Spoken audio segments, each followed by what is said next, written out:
At 22, I started seeing a guy I'd met on a dating app. His name was Hunter, and we went on about 4 dates over a little more than a month. Initially, things seemed fine.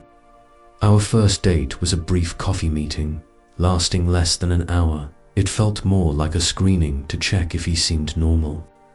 Our second date was drinks at a nearby bar. We both had a bit to drink and had a pleasant time.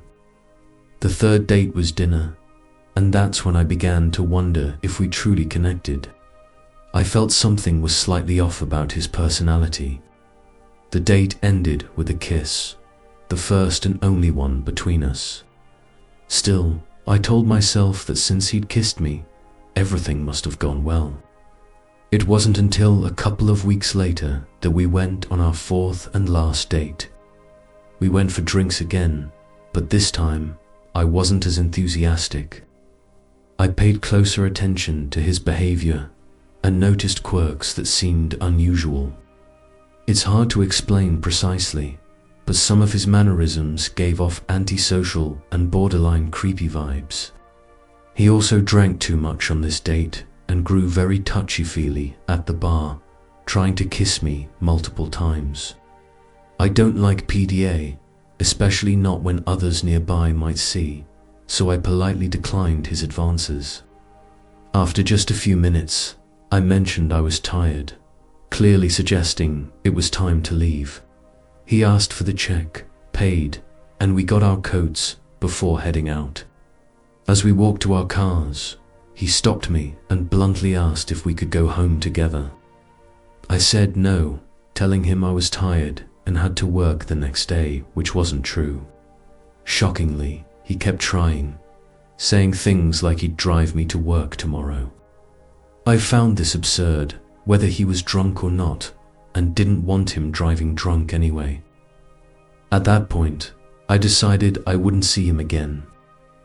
I crossed the street to my car in the parking lot and started driving home slowly.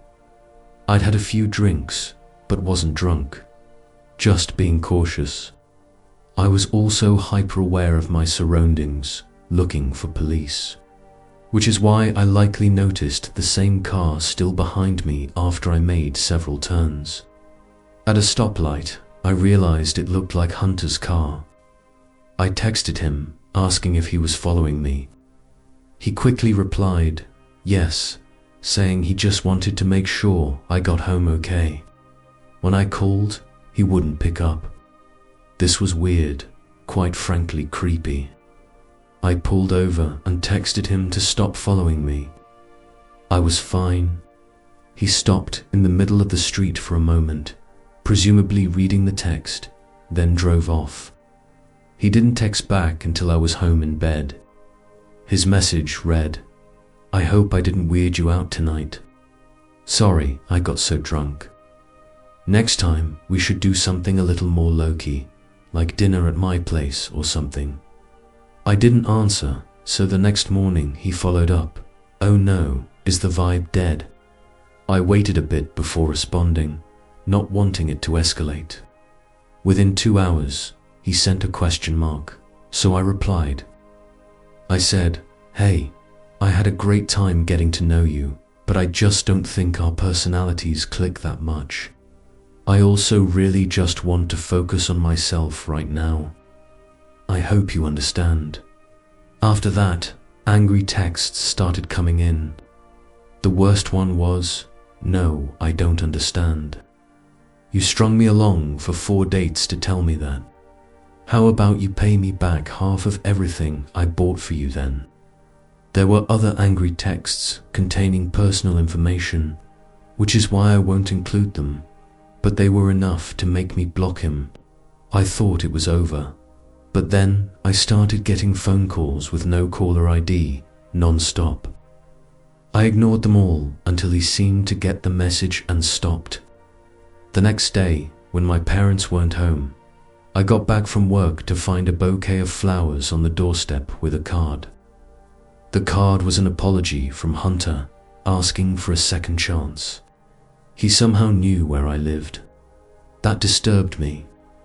He must have thought this would seem charming or sweet, but in reality, it was extremely alarming.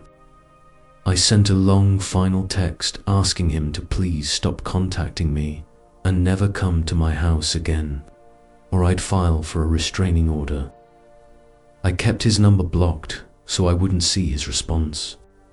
I thought things would finally be over, but I couldn't have been more wrong. It wasn't long after this that I was home alone one night. My parents' house is large, and I had a loft bedroom, meaning my room was the highest point in the house. I woke in the middle of the night, sensing something. At first, I wasn't sure what it was, but it felt like noises downstairs. I tried listening closely and then heard what was clearly the sound of an outside door opening upstairs.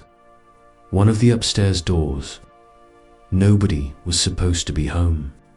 Even in that waking haze, I immediately thought, intruder. I crawled out of bed onto the floor and shimmed under it before calling 911. I texted my family, asking who was home. I heard distant noises from another bedroom. Then my bedroom door opened, and footsteps came up the carpeted stairs. When they reached the top, there was silence. The whole room was carpeted, so I couldn't hear footsteps.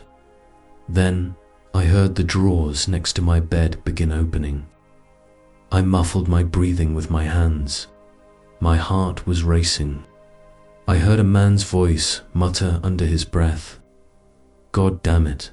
In that moment, I thought, wait, that might have sounded like Hunter's voice. I still didn't move, praying my phone didn't make any noise. I heard more rummaging. He was going through my entire dresser.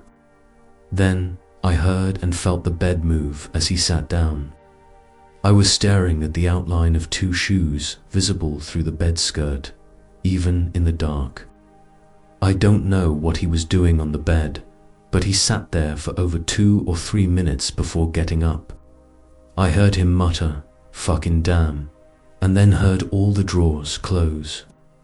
Footsteps walked back down the stairs, the door shut, and then sounds of footsteps walking down to the living room. Now I called 911. I still whispered into the phone, just in case. I stayed on the line and stayed under the bed for 10 to 15 minutes until one of the police officers arrived. I went down to meet them at the front door. Even that was tense. After letting him in, I told him everything I hadn't already conveyed over the phone. He responded by doing a sweep of the house. During this, another officer arrived, a female, who also assisted in the search. It turned out every window was unlocked, and one in the dining room was large enough for someone to crawl through, though I don't know if anyone could have squeezed through the bush in front of the window and then crawled inside.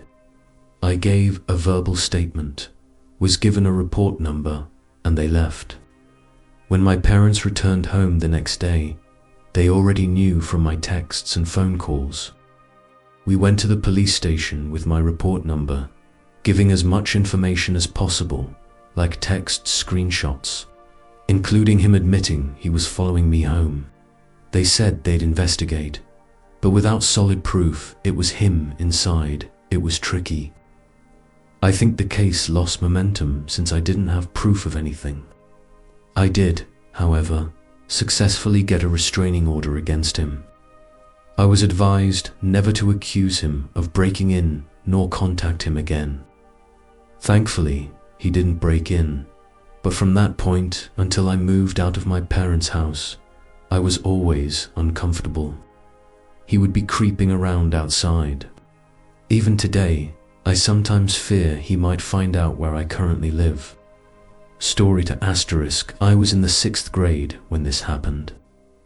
It all started the week of Halloween when I stayed after school to help decorate a haunted house for the school's Halloween carnival.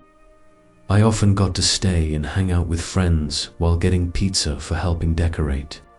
Along with my friends, there was another kid who stayed late. I'll call him Chris. We had gotten along fine every time we stayed after school. He never once gave me reason to feel uneasy. He was genuinely a funny and cool kid. But anyway, fast forward 2 weeks. A group of girls in my grade approached me, all excited with wide grins.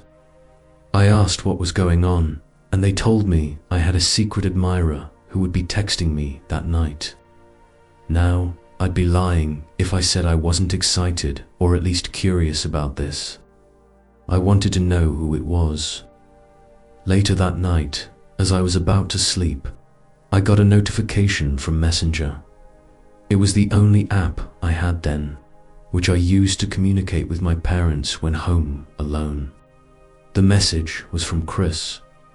I'd completely forgotten that I'd added him on Facebook on Halloween. I opened the message. It read, "Maya, I need to talk to you." Concerned, I quickly replied, "Yeah, what's going on? Everything okay?" To this day, I wish I hadn't replied. The typing bubbles appeared and stayed for a good 2 minutes, meaning he was still typing. It felt like forever until his message finally came through. In a long paragraph, he confessed his love for me and how I'd been driving him crazy since Halloween. He also explained how he tried to impress me at recess, showing off his soccer skills, but that I never seemed to notice him. He said he was growing tired of being ignored, and it ended with, "I want you to notice me." So I guess what I'm trying to say is, will you be my girlfriend? I cringed at every word. I stared at the message for a long time. What the hell, I thought. I barely even knew this kid, and we'd drifted apart a long time ago. I tried to think of a gentle way to turn him down, not wanting to hurt his feelings. I told him I didn't like him like that and just wanted to be friends. Right away, I could tell he didn't like this answer. He kept asking why, and I had to keep making up reasons until he eventually stopped answering. The next morning was a nightmare. Some of his friends kept coming up to me, telling me Chris wanted to kiss me. He'd told the whole grade he wanted to do it, and that he would, even if it meant cornering me. Taking this as a threat, I decided to tell my teacher. She told me to stay inside during recess and lunch, and to run right back to the classroom if he got close. This wasn't enough for me, so I reported him to the principal, who said he would do something right away, giving me some relief. I should mention that I lived right across the street from my school, and everyone knew this, including Chris. This leads to what happened next. Later that week, I was walking home from school. I hadn't even been inside my house for more than 2 minutes when I heard someone knocking on the front door. I peeked out the window just in time to see someone ducking behind a parked car across the street. It had to be Chris. He must have been following me. My mum opened the door to find a piece of paper on the floor. Unsurprisingly, it was addressed to me. I read the note out loud. It said there was a surprise waiting for me under the Cadillac in my driveway, which at the time belonged to my brother. My mum went to check and found nothing. Oddly, it was after this day that my brother's Cadillac stopped working. I still have no idea what Chris did to the car, but my brother was forced to sell it. Unfortunately, my nightmare doesn't end there. I was constantly harassed by Chris's friends, telling me to give him a chance and that he would treat me right. There was even a moment when I caught Chris taking a picture of me walking home. The only reason I saw him was because I barely heard the sound of an iPhone camera behind me. Who knows how many photos of me he had on his phone. And every morning, I woke up to a message from him. Something along the lines of, "I can't wait to see you at school," or "I bet you'll look beautiful today." The harassment and stalking were only getting worse, and it was making me fear for my safety, especially now that he knew where I lived. Finally, I got called into the counselor's office. I felt relieved, expecting her to tell me Chris was going to get in trouble or that the police would get involved. Anything. Instead, what I heard was worse. The counselor proceeded to tell me that boys will be boys, that they do crazy things when they're in love, and that I shouldn't be mad about this. She told me I should feel flattered that this kind of stuff was bound to happen, and that the only thing I could do was accept it and learn from it. At the time, I didn't see the problem with her words. I genuinely believed her, but looking back on it now, this was an insane and disturbing thing to say to a 6th grader who was being sexually harassed and fearing for her safety almost every day. That afternoon, I told my mom everything the counselor had said. She was rightfully furious. I was called to the principal's office again that same week, this time with my mom present. I remember very clearly my mum telling the counselor and principal, "What are you waiting for? For something bad to happen to her before you do something." She continued asking why it was taking so long. They both stayed silent. My mum ended it by threatening the counselor and telling her to never speak to me again unless my mum was present. But unfortunately, I don't think the school ever did punish Chris, which to this day enrages me. He basically got away with everything. It doesn't even end there. One night during the weekend, when my parents had gone shopping, I was about to go to bed after watching a YouTube video on my iPad when I heard something at my window.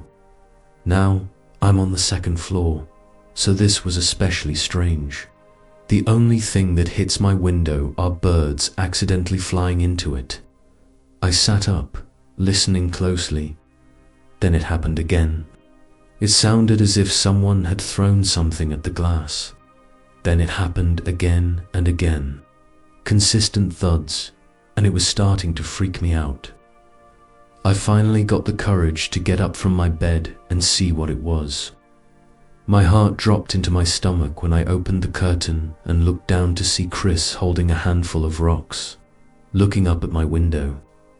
He somehow had figured out which window was mine. He was about to throw another when he noticed me. I could ever so slightly see that he was saying something, but I didn't stop to see what. I went to check if every window and door was locked. Thankfully, they were. When I returned to my room, I received 4 messages from Chris. "Why did you leave?" "I just want to talk." "I'm sorry. All I wanted was a kiss. Please forgive me. You are not who I thought you were. Bye." I blocked him after that. Thankfully, I never had another incident.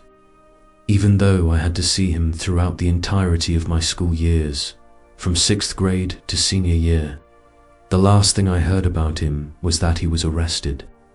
God only knows for what.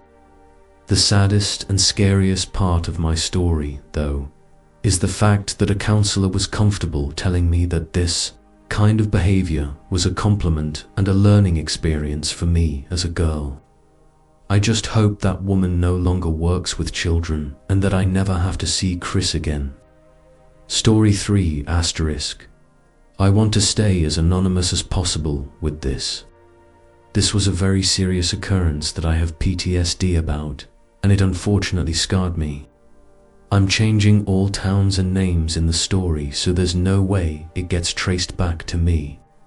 I've been a very reclusive person most of my life. It started at a young age. Even in my early school years, my teachers would tell my parents I had antisocial behavioral problems. I would even be included in some of what you might call the special 20-minute classes for speech and behavior in elementary school. At the time, I didn't comprehend why I was being brought there while the rest of my class wasn't.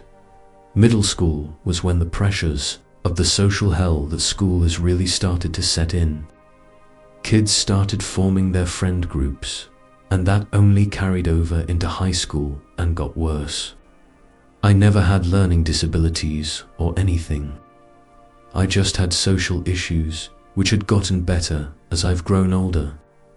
However, I would still consider myself an awkward, introverted person. However, I've made my close friends, and I am grateful for that.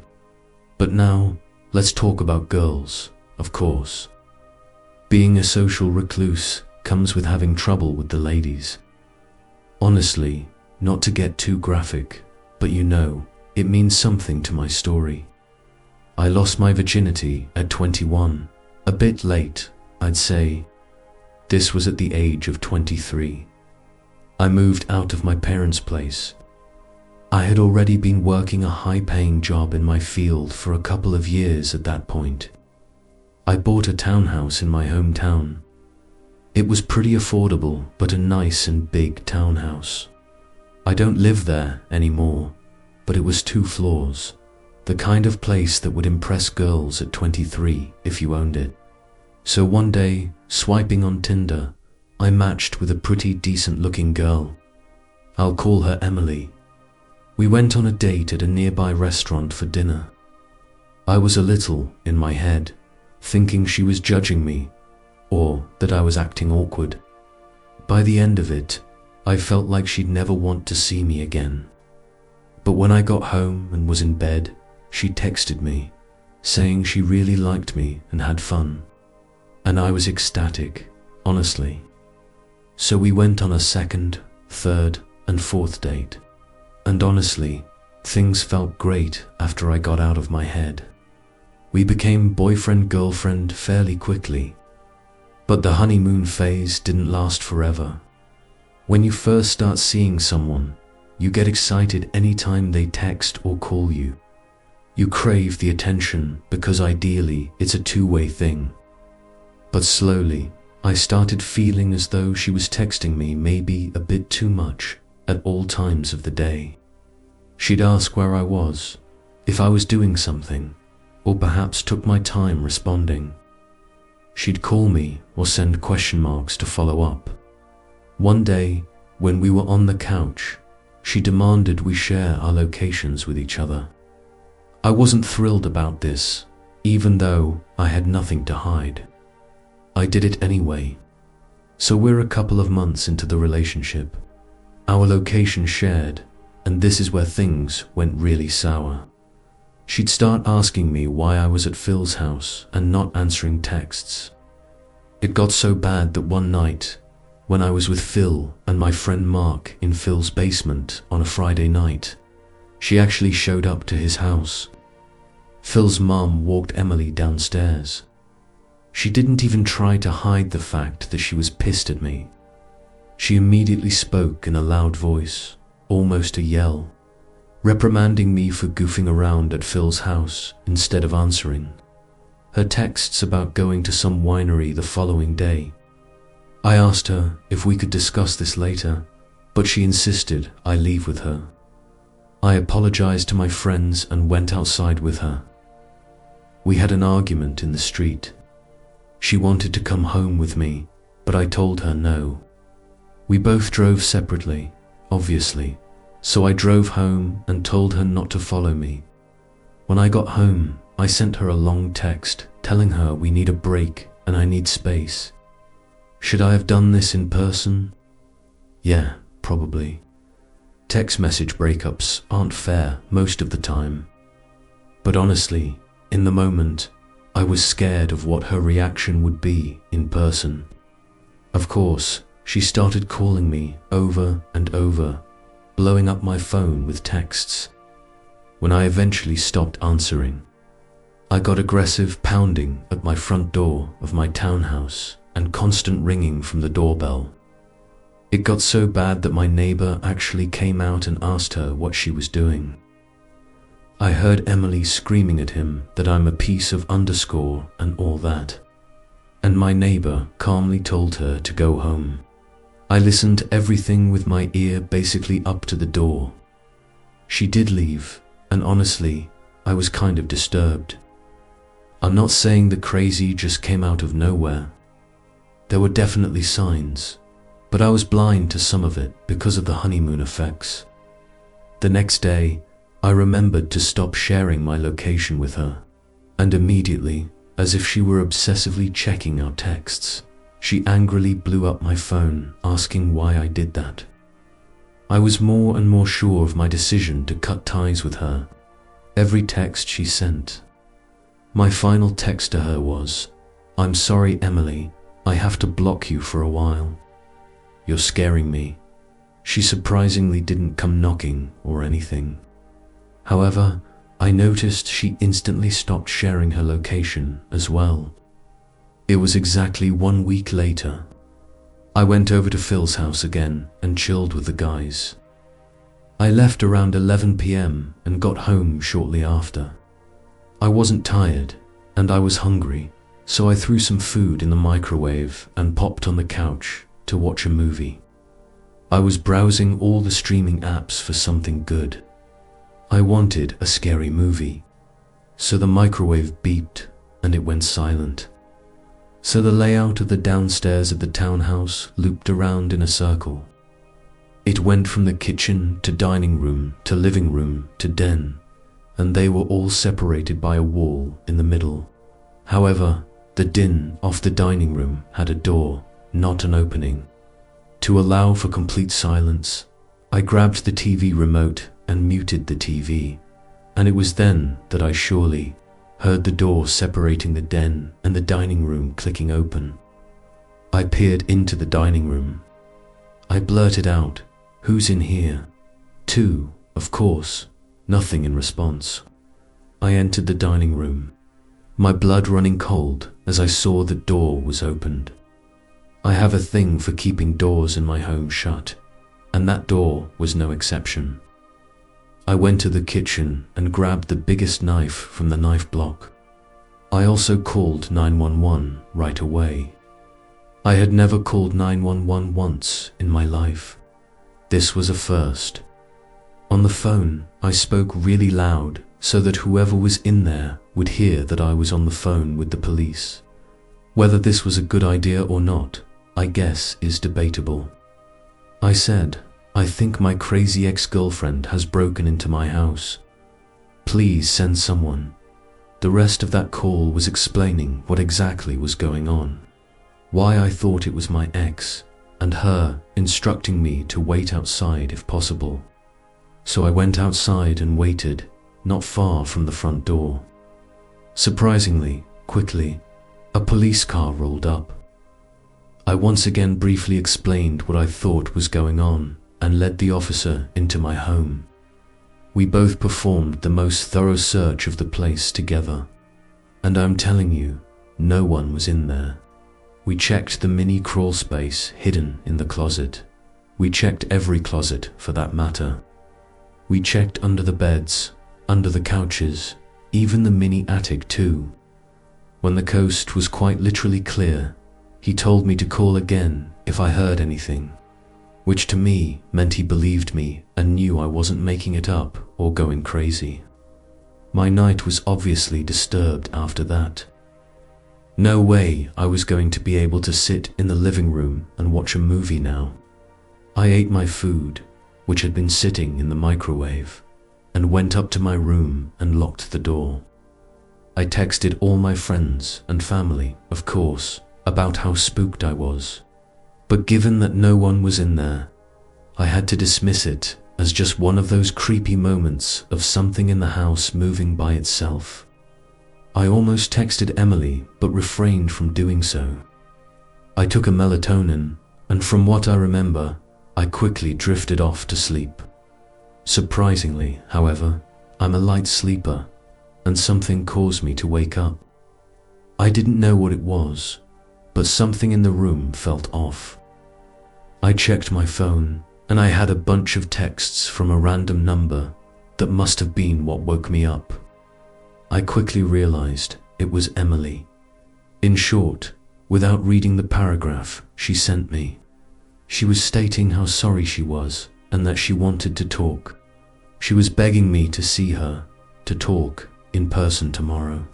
And the rest of the texts were her saying "wake up" over and over. She said "wake up" a total of 8 times over text. Surprisingly, she hadn't tried calling me though. I responded, Why are you awake right now? This is crazy that you're blowing me up at an hour like this. Honestly, if I wasn't sure before, these past few days alone have confirmed that I don't want anything to do with you anymore. Please, just leave me alone. Seconds after I pressed send, I heard a scream from inside of the closet next to my bed. It was Emily's voice yelling the word no, and then the closet door burst open. I didn't have time to think of anything besides jumping out of the bed and getting that bedroom. Door open and getting out of the room. It wasn't locked anymore, mind you. Once out of the room, I pushed the door shut and held it shut as she tried opening it. She didn't just try opening it though. She started stabbing the door, and I saw the knife she was wielding piercing through my side. In the moment, I decided to scream, "Baby, I love you. Stop," instead of something like "You're sick and you need help." When I said I loved her, she stopped and calmed down. And I took this moment to call 911 again silently while still holding the door shut. At this moment, we spoke through the door to each other, and I had 911 on the line. I came up with some underscore on the spot that I was going through a rough time right now, but that I loved her and was planning on getting back with her. She said in a frantic voice, "That's all I wanted to hear. Why couldn't you just be honest with me?" She asked me to open the door. I had to stall though. I told her I was scared and wanted her to drop the knife. Eventually, she agreed. I told her to throw it across the room so I could hear it land. So I heard the clang of the knife ricocheting off the wall and onto the floor. So what I did next, I yanked the door open and tackled Emily to the floor. She screamed and fought and went hysterical. I didn't care. I held her down as I yelled my address and everything into the phone, which was still connected to 911.